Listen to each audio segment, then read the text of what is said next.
Hey there guys, this is Obsidian Chill. Got another video for today. This is a continuation of my test server videos, a part of episode 42, Legion of Doom. Today we're looking at the elite version of The One Who Waits, the 4-player alert. I'm only going to show the boss fights because the ad hallways don't change at all. The only thing that changes are the 3 boss fights. The first boss fight with Murder Machine, it's fairly similar. There's not too many major differences. Just the mechanics are kind of more unforgiving. So with this fight, you still go the exact same process in terms of killing ads until the tentacles are up, and then the most important part is that the tentacles have to be killed at the same time. This is going to be something of a learning curve for Pug DPS because they're probably just going to stand one spot in DPS, and the AoE is going to hit some but not the back two, and then you're going to run into an issue. So that's it's certainly, I wouldn't say a difficult boss at all. There's some feats involved with it, but as long as you have a tank, you're completely fine. Because the armors will keep spawning, and then you also have these Murder Machine ones with the bombs. You got 2 choices. You can turn the cog to destroy the bombs, well, not destroy the bombs, but eliminate the bomb phase, or you just get out of the way. If there's 1 or 2, then you can turn a cog. In that example, there's 4. I'm not going to be able to turn 4 in that time, so you just kind of get out. And that's all it is. And that happens when you kill the Murder Machine ads. The rest are just going to be the armor who laughs. These ones keep spawning. So even if you DPS normally, you do everything right, they're still going to keep spawning throughout the fight, so the tank's got to take them off to the side. Now the issue is that if the tentacles are not killed at the same time and they regenerate health, the ads keep spawning. So the tentacles are going to regenerate, you have to start from scratch on them again, but the ads are going to keep spawning. So eventually you're going to get to a point where you're going to have 15, 20 wing armors on you at the same time, and you're going to wipe. So that's gonna. It's not so. I wouldn't say not so much a DPS check. It's just that making sure that you do it properly the first time, and then you've got no problems. The turrets, technically, you can leave those up if you wanted to. They're more annoying than anything else. I would destroy the turrets first, and then have the DPS WS the tentacles. So I think best practice, because I mean, if you're in a league group, I mean that's perfectly fine. You're not gonna have an issue. That was an example of me destroying the bomb phase, but you're just going to have to mention it in group chat. Just say, hey, DPS, make sure they all die at the same time. Or if they don't die at the same time, you can destroy them before the timer runs out. Because the last thing you want to do is have this regenerate. It's just going to turn into a really tedious fight. But, it may be a little bit easier with Prec DPS because obviously you can control more with flurry shotting. But, as you saw here, we brought them down. There's still a couple tentacles up, but they have a fraction of a health, so it's easy to turn the cogs. Now, personally as a tank, if you want to do this is just me personally speaking, but I would prefer the tank at the cogs. Just save a supercharge or hard light shield and get the cogs, because if there's some tentacles still up and the DPS have to kill them, then you're just running into a situation where the tentacles could slap them and kill them. So it's way easier for the tank to get the tentacles. So the second boss fight, the Batman Who Laughs, I'm going to go on record saying this is probably the most fun, engaging fight that I've ever been a part of, especially in an alert. This fight is better than some raids, and I mean, you're going to see from the duration of the fight, this is an 8-minute fight, and the entire reg raid was 15 minutes. So in pug groups, when I've tried this on test server, I've usually been DPSing. This is the first time I tanked it, but in my DPS runs, the group only lasts 30 seconds, then it's a wipe. So I will say the first boss fight with Murder Machine, nothing's going to change. That's how it's going to look like when it reaches live. This fight is going to change because personally I would say in present state, I'd say only being generous, 10% of the community would be able to beat this. Because, I mean, this is difficult enough. You're going to see how much my health fluctuate and the damage that I'm taking. This is with myself in full reg gear. I have the OP neck maxed, 200 arts. Plenty of skill points spec'd, mega buff, and then the DPS are full reg set on cookies and stuff like that. Venu is a very good healer. So we've got a pretty much ideal group setup here, and you can see how difficult it is. And there's plenty of times where if I didn't have, say, perfect poise up or hard light shield, I was going to die.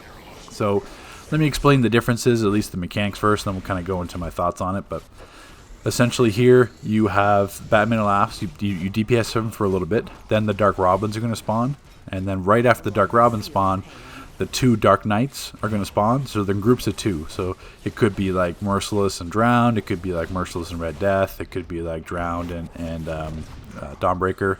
So there's different combinations, but they spawn at the very back of the room.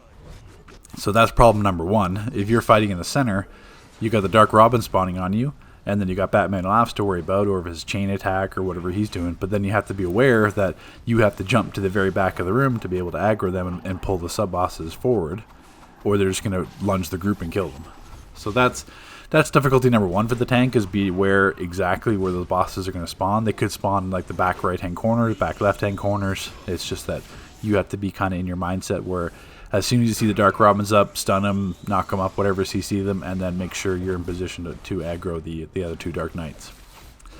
And then with those Dark Knights, each have their own like special abilities. So think of it like this alert, or not even this alert, this boss fight is essentially the final boss of Phoenix Cannon, like as an alert boss.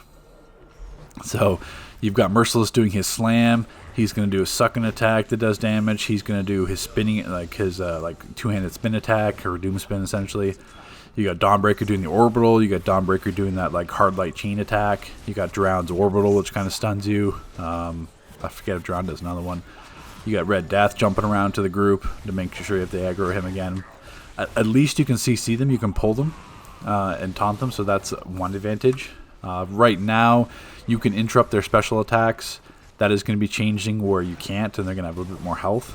So I would say this boss fight is not going to be how it looks. So you can see there, it's like Dawnbreaker comes out immediately. We've got a flood of orbital strikes, and right after that, then you have to do the compound or laughs phase, which means that, if you're looking at the combat log, I'm taking 124,000 damage per tick of that, if I don't have a shield up. So, or like immolation, damage reduction. So I've got massive damage in. I have no choice but to go into the gas.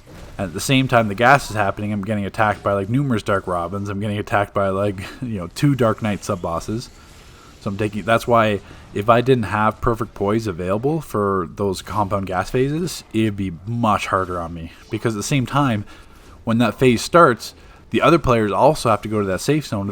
It's an instant one-shot if you're not in the gas during his compound.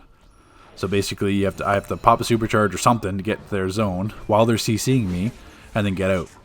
So at the same time, your healer's not going to be able to necessarily heal and spam heals while he's also trying to find a safe zone. So yeah, good healers are going to be able to multitask like that, but you have to be mindful of it. So that's why I personally always save a supercharge just for that phase and nothing else, because I know I'm going to need it, because I'm taking massive overlapping damage.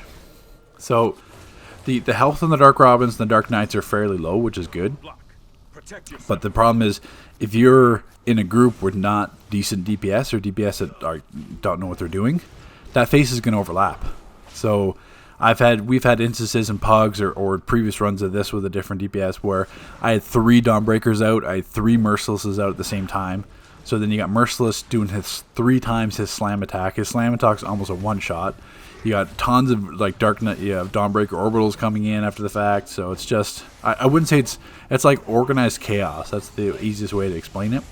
But it's super fun, because if you screw up your rotation, or you don't have a shield at the right time, or if a healer's lacking, you're gonna feel it. I mean, that's why I wouldn't like this fight as a rage tank, because there's so much going on, and you have to cancel on top of that, and you got CC because Batman Who Laughs does that chain attack that'll CC you.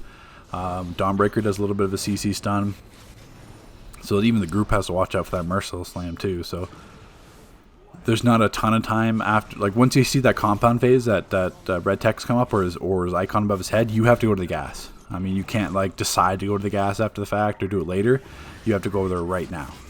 So there's going to be some changes to this fight to make it a little bit easier, less overlapping. It's still going to be difficult, but it's not going to be as intense as this one. But you can see there, one slam is almost a one-shot to me. And that's just a fire tank with like 500k health. But that's probably the most fun I've ever had in an elite fight. But it'd also be super frustrating at the same time, because if you have, when you're like a healer or DPS lacking, like everyone has to be on top of their game for that boss fight to be able to pass it. Because if one role is lacking, you're going to have bosses overlapping, you're going to have the tank dying from the healer. If the tank's not good, then that's a rip, because nothing you can do there.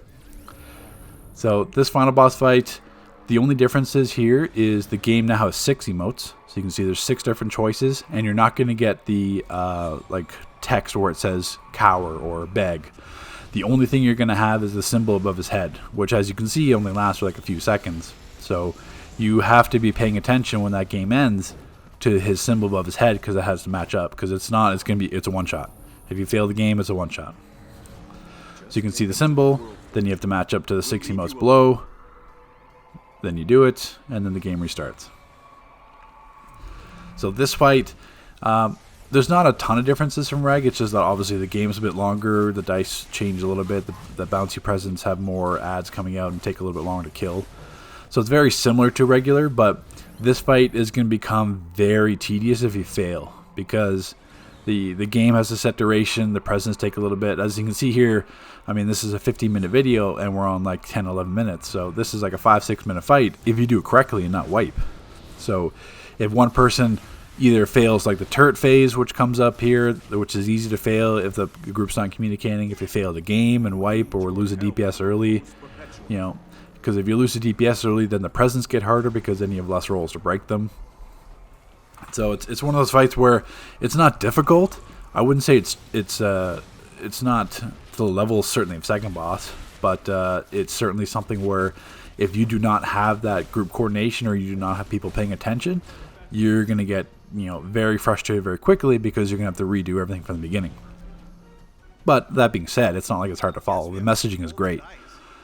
So with the dice game, smash the dice.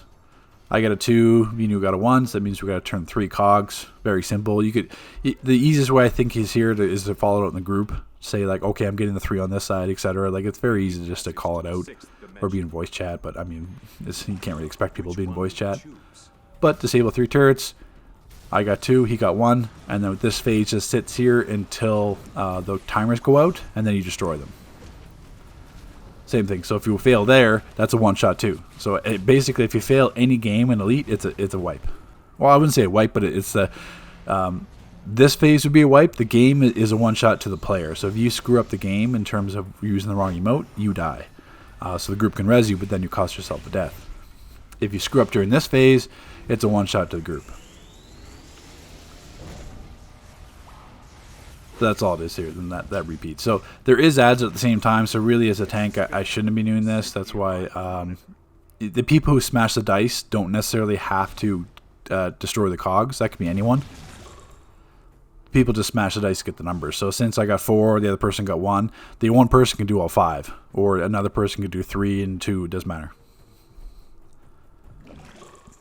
But it technically shouldn't be the tank because you have ads at the same time. So you can see the ads are going to spawn here. So the group's got to fight them while I'm turning cogs. So I mean, that's not ideal.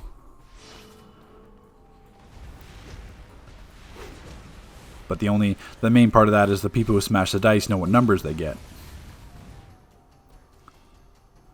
So if you miss that red text, these balls attacks are pretty slow. You just have to avoid them. I mean, that's not really a big issue. They're pretty slow moving.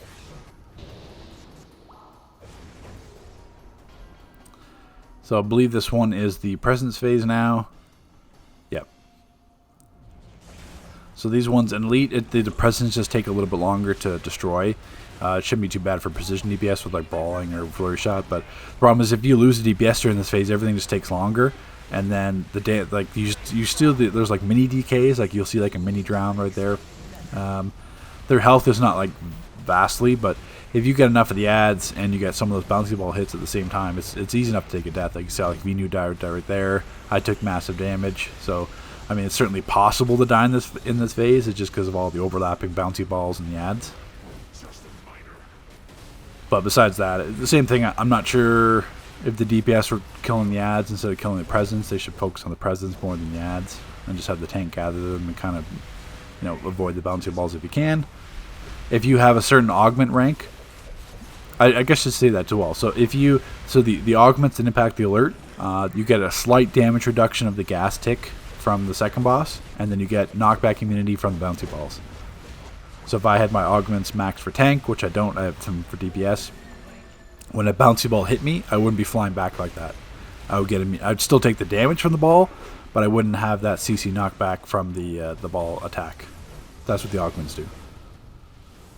So I mean, the same thing. It's nothing game breaking, because I mean, if you have a decent healer, you don't need the gas. And then if you have, I mean, technically I could have put on like a CC immunity or a trinket, breakout trinket, and be fine for that. But here's the alert. It's going to look slightly different. First boss and last boss is certainly easy. Third boss is very unforgiving if you don't follow the mechanics. And the second boss is going to be super fun. It's still going to be challenging, just not as crazy as it was on test server. So, take care, guys. Thanks for watching.